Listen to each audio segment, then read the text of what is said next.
Welcome back to the track record. It's been a minute, been a couple weeks. Life's got a little crazy, but we're back. We are in Arab, Alabama with Gabe Norton from Arab High School, currently at Virginia Tech University. Gabe has PRs of 21.9 in the long jump, 47.5 in the triple jump, and he's a two-time indoor state champion. Gabe, thanks for making this happen. Absolutely. It's really exciting. Gabe and I have been talking a lot before we get going, and there's a lot to talk about. So I'll first say this is how I saw Gabe. I was at a meet Thursday night, and Gabe walks up, hands me long jump results, walks away, and I was like, wait a minute. That was Gabe Norton from Arab. I was like, Gabe, come here. And I told him about the track record, and I was like, hey, I want to tell you a story. So here we are Sunday morning, and we're doing it. So, Gabe, let's start. Talk about your introduction into track and field. All right, so for me, I was a really big football, baseball player coming into junior high school. And so 7th grade, I was looking for something to kind of pass the time in the winter and the spring, I guess. I wasn't really sure about baseball. And so I played football in junior high, and then I ran a really fast mile time, actually. And my track coach, Trent Martin, is actually a civics teacher in the junior high. And so he found out about it, and so he approached me in class the day after it happened. It was like, hey, come do indoor track with me in the winter. And so I was like, all right, fine, I got nothing else to do. And so I went out, and I actually started as a distance runner. I remember my first day vividly was like a 7-mile long run. And so I was like not about it. And the second day we had like a really hard like 800 workout. And I was like, okay, I really don't like this running stuff. And so I asked him on day 3, I was like, you think I could like try out something else? And so he's like, yeah, sure, what do you want to try? So I was like, I want to go jump in sand. So he let me try it out, and I guess he saw some potential in me, and so he kind of let me jump for a little bit there. And throughout the week, I progressed myself and weaned myself off of the distance a bit and kind of became a jumper and a pole vaulter, actually. And so that's kind of how that worked out, and outdoor came along that year, and I was like, all right, I'm on to baseball. And unfortunately, I didn't make the baseball team, which works out for the better in the long run if you look back at it now. But I went back out and outdoors and really started to focus on the long jump and the 2 and the 400 as well, and then became a jumper and a sprinter. And I've never looked back since.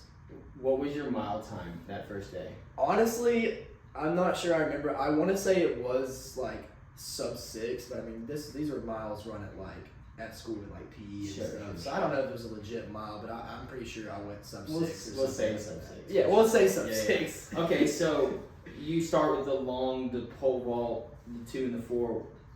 Your triple jump's your best event. Yeah. Right? Yeah. That's no secret. How does one get to triple jump?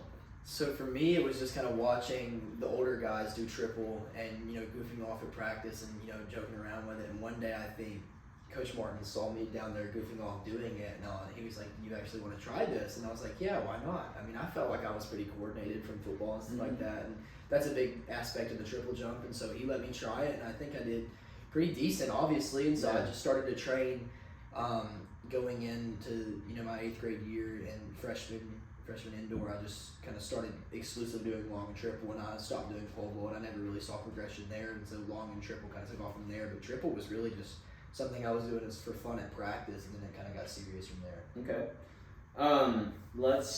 We could obviously talk about so many meets, so many freshman, sophomore, junior, senior year, but we're going to start with junior year. Indoor state. You go first in the long jump, 21.8 1/4.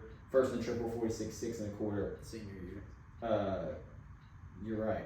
Okay, senior year. Sorry. Yeah. Sorry, the progression, here we go. Junior year, 41.4 1/4 for 7th place. Yeah. 19.11 3/4 for 10th place. So, an okay junior year. Yeah, it's all right. Yeah. Then we go to indoor state, your senior year, where you improved almost 2 feet in the long jump, almost 5 feet in the triple jump. Yeah.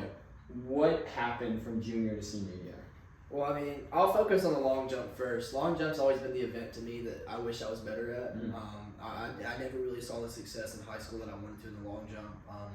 And I think it's because I primarily became a triple jumper, and in triple jump you're so used to not necessarily being in the air as much as the long jump is, and so the mechanics are similar, but they don't always translate. So the long jump, you always hear it's like speed kills in the long jump, and so that's kind of what I felt like carried my jumps, because I was not the best form jumper in the long jump. But what really changed for me between that junior and senior year is I got pretty serious in the weight room and doing static movements and in the Olympic lifts of the cleans and the snatches and stuff like that. And so when those started progressing for me in the weight room is when I started seeing progression on the track, really, because it's all about the explosiveness and the jumps and stuff like that. But also, I decided to step away from football going into my senior year. Okay. And so I played football up until junior year, and then I stepped away and just focused on track. And so what a lot of people don't see, they see the progression from, junior indoor, outdoor to senior year, but it was the club track season that where I really started to see it pay off. And it was when I started training year round for track and then getting serious in the weight room. Yeah.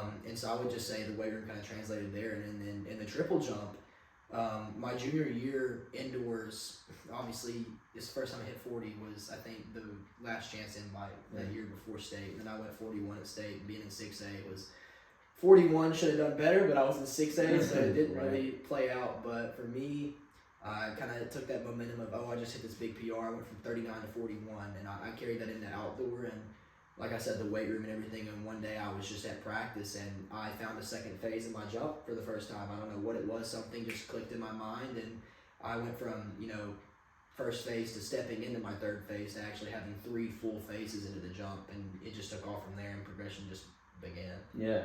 Well, can you talk about the state meet itself? What you remember that senior state meet, like those 2 events? Yeah, so triple's always first at sectionals and state. It's kind of different as a regular season meet, and so normally it's second. So I've always done better in the triple when I go first. And so indoor state, I remember in the lobby at the Crossplex with my coach and my teammate Taylor at the time, and we were just sitting there talking about what we needed to do as a team and how many points we needed to score to have a chance at winning a state championship or at least getting runner-up that year. And so I just remember going in there with extreme confidence. Like there was no nerves to me at all that year. Because last year, I went into state seeded first for the first time, and I was like, everything's clicking at this point. I'm coming off of being consistently 45 all indoor. And then I got out there, and everyone's my team all migrated to the side where the pits are there at the Crossplex, and was really there to support. And my entire coaching staff was over there because triple at the time was the only event going on. Right. And I went out there, and Javian Jackson from Booker T, he put out a pretty big jump. I was 45 high, I think, his first jump, and he was seated second. And my first jump was not good. I went like 44 mid, 44 low, I think. And it made me realize, I was like, all right, this isn't going to be handed to me. This is going to be like something I'm going to have to work for. And so I was like, I'm not backing down from this competition. And so from there, I just kind of started building on each jump, getting momentum. And I'm a big crowd jumper. I love to get the crowd involved with my clap and everything like that. It really kind of boosts me and gives me that extra energy. And then that third jump of prelims was where I hit 46 for the first time. And it just all was like, okay, yeah, I'm here. Like, this is what I want. And then throughout the finals, I just got better and better and better with the jumps. Even small progressions, but marks just got better and better. And it was probably the most special time and special meet that I remember of my career. Just being able to look up. I have a video of me walking out there to take my 6th and final jump. I mean, I didn't have to jump. I had already won the championship, but I wanted to take one more, just try and get a big mark. And I look up in the stands to start the clap, and my entire team is just lining the rails. And I was like, it's just the moment of having the support of your teammates, coaches, and everybody like that. Right. And so that success worked out. I went US 25 for the first time that day in the triple. But then the long jump came on later. And like I said, long jump's definitely not my favorite.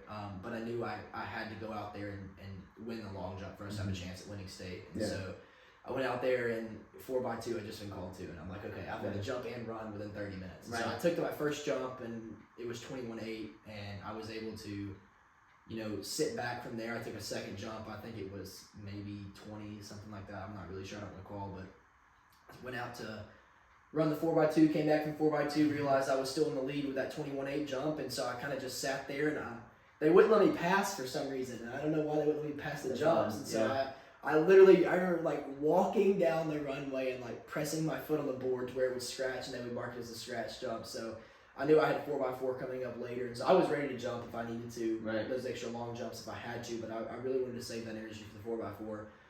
And so it worked out to where I didn't have to jump again, and so I was able to win off that first jump, and I only ended up jumping, I think, 4 times out of the 6 jumps that I had. So, That's good. Yeah. All right, so I'm a distance runner.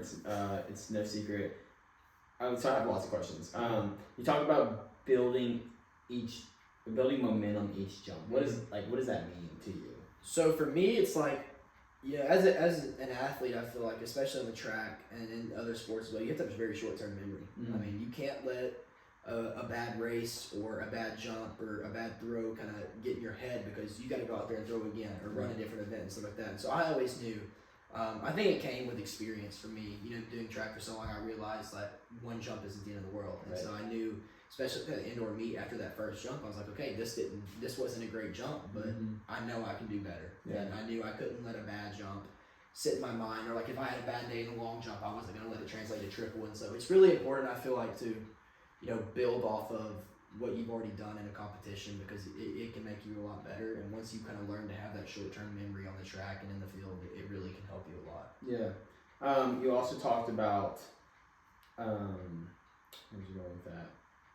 Well, okay, the team race versus the individual race. Mm-hmm. Like, first off, how important was the team race to you? It seems to be important. And then second, like, how did you balance, like, maybe I do need to jump, because what if somebody jumps further than 21K versus I want to win a team trophy? Yeah, so my high school team is very special to me. Mm-hmm. Doing track for all 6 years and building a relationship with not only the coaching staff, but the teammates as well. They meant a lot to me, and I've always been, since my junior year, I was someone that was looked at as like a leader and a captain on the team, and I always took pride in setting the example out on the track, and for the younger kids especially, but also holding my teammates accountable. And we knew going into that meet that we had a legitimate chance of winning if we could knock off Scottsboro and the juggernaut that they are on the indoor track, but if not that, at least fight for a red map and get second. And so I knew that day I gave a speech. I know in the parking lot of the Crosswalks, we just pulled up, and I gave a speech to the team, the guys and the girls teams both, and I was like, look, y'all, we got to leave everything out there. I mean, we've worked, some of us, for 5-6 years now to get to the opportunity where we have a legitimate chance to win this, and it's in front of us. Like, give everything, don't leave anything on this track. I think the one thing the message I wanted to kind of get off to the teammates was, do not step off that track saying that I could have done more, gave more effort. And I felt like that was how I was in the mindset that entire meet of, it's great. Like, I remember when I found out I won triple, I was like so ecstatic, and I walked over and I hugged my parents, and I remember my dad, saying in my ear, he's like, you're a state champion, you finally did it. But at the end of the day, I knew there's 3 more events I've got to do. Like, we're trying to win a team championship here. And I mean, going into, like I said, the long jump, I was like, okay, I'm not going to take all my jumps because I want to have full energy for this relay race, because I knew how important the 4x2 was to my team and the points that we could score and we needed. And then going into that 4x4 where I talked about conserving energy, I knew it was going to probably come down to the 4x4 like it normally does in a state meet of who's going to first, second, and third. And so I knew, like, I was going to leave it all out there for my teammates, especially my outdoor season. And I think we'll talk about here in a little bit the decision I made at sectionals, my outdoor year, senior year, to run the 4x4 after everything that had happened already, because I wanted to get my teammates to state, and I wanted to get us qualified like we should be, and really it came down to giving back to the program, because it had given me so much throughout the years.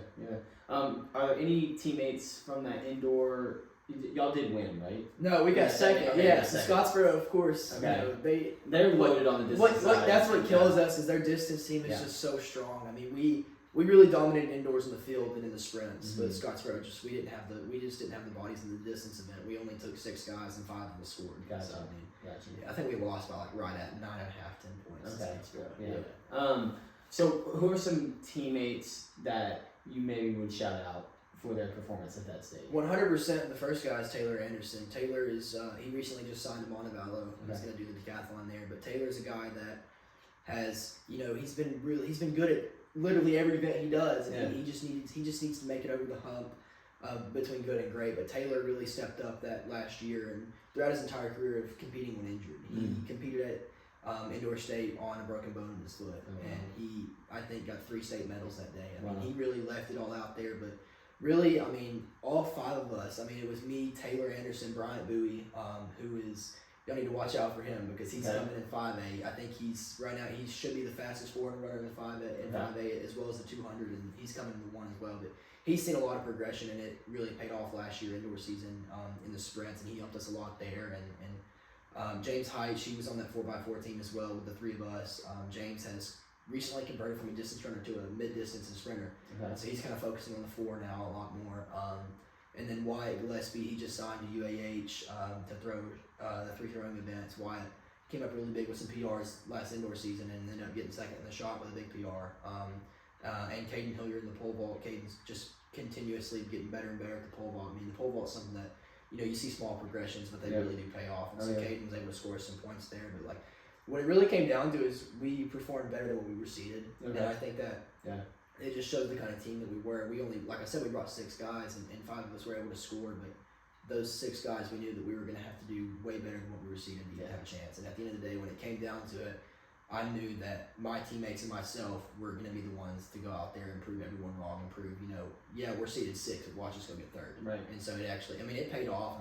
The work we had put in, we knew going into that meet that we were probably the team that no one was going to expect to finish 1st or 2nd. Right. But we were like, they don't even know what we've got. Right. Because we had kind of held back a little bit. We had run some fast times, in prelims and everything like that at the state meet, but also, coming the meets leading up to state, we really hadn't run our A teams in anything yet. And so we walked out there and we put all of our A team together and we ran out there in those 2 relays and we finished 2nd in the 4x2 and the 4x4 and ran way faster than what we were seeded and kind of shocked, I think, everybody out there. Yeah, that's awesome. Let's fast forward a couple weeks to New Balance Indoor Nationals. You get 4th overall, you have over a foot PR in the triple jump, and you go 47.5. Talk about the whole experience. It seems exciting. Yeah, so New Balance Nationals for me was that one meet that I always wanted to make. Mm-hmm. When track became the biggest priority for me, it was like, even at junior high, like, I vividly remember seeing J.M. Watt and L.J. Hill for Hoover, their 2 big jumpers they had, walking around the crossflex of their nationals bags. I was like, I want to do that. I want to make that meet. And I really messaged them and was asking for advice all throughout my career about the jumps and stuff like that. But I knew going into that indoor state meet, I was 3 inches off the qualifying mark for indoor nationals. And my mom had told me that morning as I was getting ready to leave to go meet the bus for the state meet, she goes, if you jump the qualifying mark today at state, I'll take you to Boston and we'll go to New Balance. What was the mark? I want to say it was 45.8 maybe, something like that. I remember jumping either 45.3 or 45.5 and I was just a few inches off. Right. So she told me, she's like, if you hit it, you're going, I'll take you to nationals. And so in the back of my mind, it was like, oh yeah, nationals is going to happen if I jump this, but I was really not really focused on that. And so it clicked like after the podium really for me. I was like, oh my gosh, I'm going to nationals. Yeah. Like, this is happening. And so we flew up there, and I know I wasn't seated in the top 10. I want to say I was seated between like 16 and 20 of the 24 jumpers. Okay. And so I was the most nervous leading those few days leading up to the meet. It was a quick turnaround. I think we flew up on a Friday. I jumped Saturday, and we flew back Saturday night. So it was very quick for me. But I got up there, and I was so nervous. And I remember walking into that facility, that brand new facility there in Boston. And I was like, wow, this is crazy. Yeah. This is the first time I've been on a national stage for track and field. And I was like, I was always good, but I wasn't really great. And this is the time where I was finally, seeing great results in the track. And so it got me there. And I remember I got out there on the runway, and my first jump was like 44 feet. I was like, this is not going to cut it here. It's embarrassing. Yeah, I was like, this ain't going to cut it at the national meet. But I remember it was like I sat down on the bench after, and I always kind of like take off my spikes in between jumps and just kind of reset myself. And it's like the weight was just lifted off my shoulders. I was like, look, I've got nothing to prove to anybody out here. Like, I'm just out here to have fun. Yeah. And so second jump, I think I went 45. And that third jump is when I popped the huge 47 jump that was my PR indoors, and it put me, I think, at like US number 15 or 16 at the time. Okay. And I was like, oh my gosh, I remember just going crazy out of the pit because they do everything in the metric system. And so I heard 14:45, but I just heard the 4.5 and I thought it meant 45 feet, but then I saw it pop up on the board. Right. And I just remember like screaming, and everyone's looking around like, what is this kid, like no one knew I just PR'd by a foot. And so it was huge to me. And I had no idea I was in finals at that point. I knew I was probably close, and then they read out the list of finals. I was like, oh my gosh, I'm in 4th place. Yeah. And I was like, this is crazy. Like, I'm on the podium right now at nationals. And so for me, I just tried to hold on. I didn't see any progression in the finals, which isn't like me. Normally, I get better in the finals, but I took, I think, 2 of my 3 finals jumps, and I scratched one of them. I was like, I didn't want to risk anything. And it was just like, after that last jump, and I kind of walked over and sat down for the last time, I was like, there's no way this just happened. Yeah. And I found out, I was like, I knew top 6 got All-American, but I didn't realize, like, top 6 are on a podium, you're getting, like, T-shirts, you're getting a medal and everything, and so they called us over to the podium, and I just remember standing up on that podium, and I was like, first of all, I didn't really fit in. Yeah. I mean, I was the smallest kid out there, which is how it's kind of been for my entire career. Yeah. Everybody looks at me and they're like, this kid can't jump, and then surprise. Right. I mean, I remember standing on that podium, and I had recently verbally announced commitment to Virginia Tech, and I just remember having my Virginia Tech shirt on, and I remember instantly, like, as soon as I got off the podium and I picked my phone up for my mom and she was taking pictures, there was a text from my Virginia Tech coach, and he was already on it. He was like, there's no way, congratulations, blah, blah, blah. My high school coaches were going crazy. It was just like, it was probably the most happy I've been in a track memory in my life. Yeah. And it was like a dream that I'd always had as a high school athlete finally came true, and I got to go out there, not just go out there, but overperform and did make All-American was really special. Yeah. What was we're both very familiar with the Birmingham Crossplex. Yeah. What was the New Balance facility like compared to the Crossplex? It's so if you don't know, the former Crossplex director maybe for track went there actually, and he helped design it. I think like the Crossplex, but better. So yeah. Yeah. So I always thought the Crossplex was this great facility, blah blah blah, in high school because I'd never been on another indoor track. Right. And nothing against the Crossplex. I think it's a great facility for what they do, but when you step on a facility, on a track and a facility like the track at New Balance, you realize that there's a big difference in indoor track facilities. I mean, that was the first time for me I had competed on hollow runways, which are known to be more forgiving and more bouncy and springy and less impact on your legs, so it doesn't hurt as much when you're in the jumps. But that surface is fast. I mean, it was brand new surface up there. It's a hydraulic track just like in the Crossplex, which is always great to have. But it was really just the whole fact that it was literally brand new. I think we were the second meet. They did like a pro prelim meet there, and New Balance Nationals was the second meet to be held on that track. But like, just to see Boston is such a big running town, and to see a facility like a state-of-the-art, world-class facility finally built there was really cool.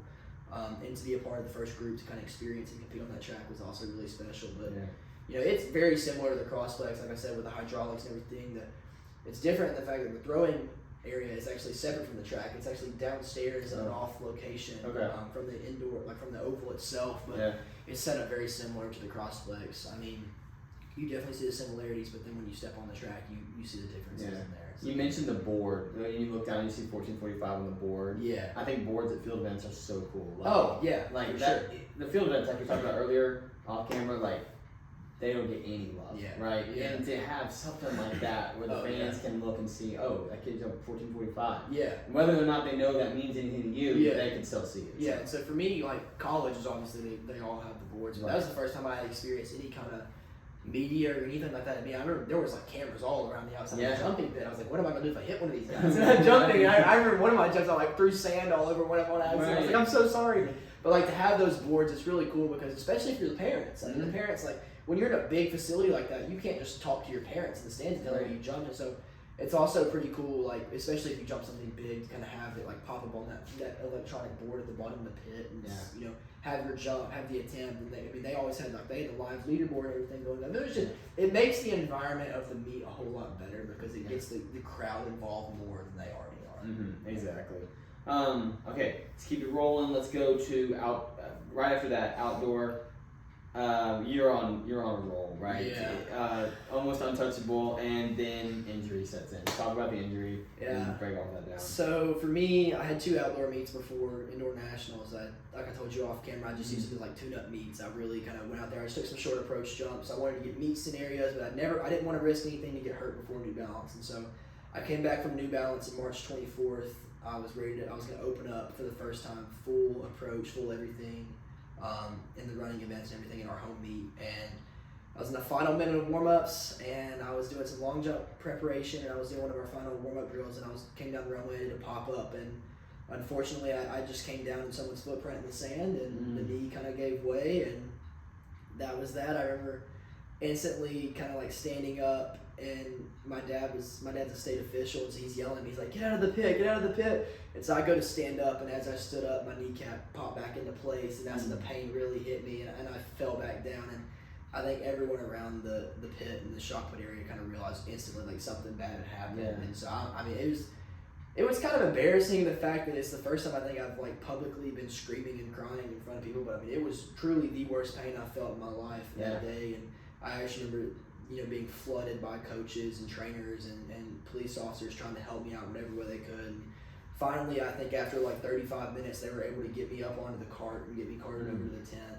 And from there, my mom was able to get me in the car, and we rushed to Huntsville to go to the hospital. But I told Mom, I was like, I'm determined. I'm going back to this meet. And so I remember showing back up. I was like, Mom, take me back to the meet. So she takes me back to the meet. I got out of the car, and I'm on crutches, and I'm in this massive, like, knee immobilizer from ankle to hip, like, most uncomfortable brace. And I just get out there, and I was instantly just flooded by coaches and teammates, not just from my school, but from other schools. Because at this point, people would, especially around here, had kind of known who I was and realized I was very special to ARAB. And to see something like that happen, not just to me, but to any athlete, especially their senior year, the first meet, it was really rough. And I didn't want to accept it. I know we had x-rays done that night. X-rays came back negative, which was good, but then we had the worry if something was torn. And so I went in for MRIs the next week. And they confirmed that nothing was torn, but there was a pretty noticeable tibial plateau fracture and the dislocation of the kneecap, as well as a fracture on my femur, which I never thought could happen. Yeah. Wow. But it was sitting in the doctor's office, hearing him tell me, he was like, "Yeah, you're done. Like you're not gonna have another high school meet." And I was like, I just remember getting in the car and just crying on the way home. I was like, it can't be over. Like, there's no way. I was on such a good roll, and I had literally, that happened on Friday, and the week before on Monday, I had signed to Virginia Tech. And so I was like, please do not take this away from me. Like, don't let this happen. And it was kind of funny, like, I didn't tell the coach. And so my parents were like, if you don't have to have surgery, let's just not tell him.